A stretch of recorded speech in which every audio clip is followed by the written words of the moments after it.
Hi, magandang gabi sa inyo mga kasawi. Kumusta na po kayong lahat? Naway nasa mabuti kayong kalagayan. At mag-iingat kayo palagi mga kasawi. Yung ating tatalakayan ngayong gabi ay request ito ng isa sa ating mga followers mga kasawi.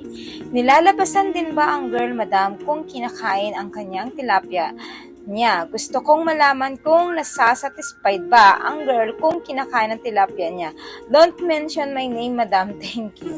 So, ayan mga kasawi, yung ating isang sender ay isang lalaki at ang kanyang hinihiling or gustong malaman kung nasasatisfied ba ang isang kababaihan kapag kinakain ang kanyang tilapia or nilalabasan ba ito kapag kinakain ang kanyang tilapia. Siyempre, ang sagot natin dyan is a big yes mga kasawi.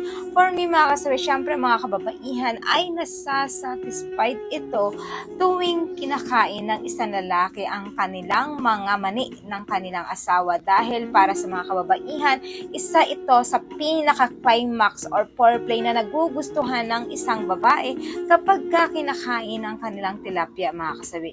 Kasi dahil dito nila napapaungol, napapasarap at napapaabot ang tirik ng kanilang kaligayahan kapag ang isang babae ay kinakain ang kanilang mga mani mga kasawi.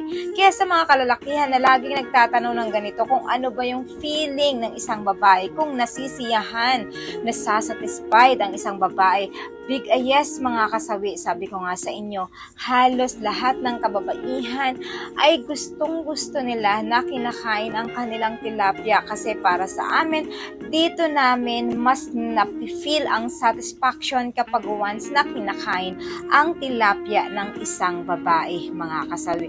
At syempre like ko namang sinasabi, may mga ilan-ilan din naman na mga kababaihan na hindi ito nagpapakain ng kanilang tilapia kasi dahil yun ay may reason naman sila kung bakit ayaw nila.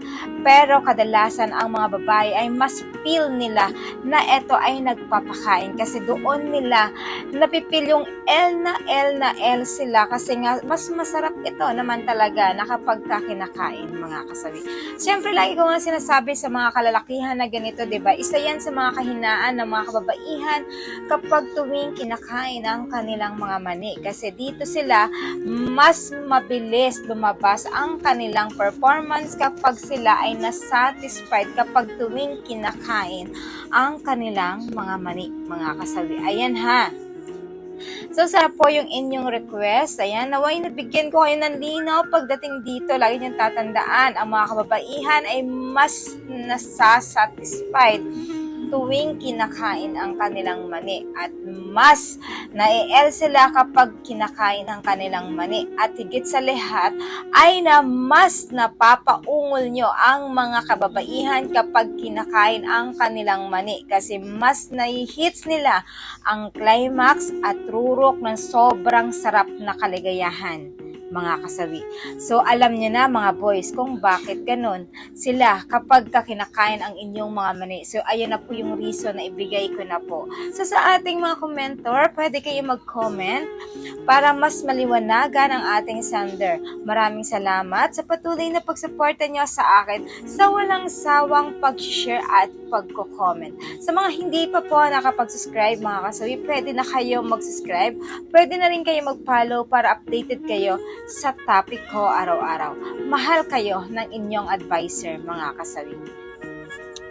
Bye!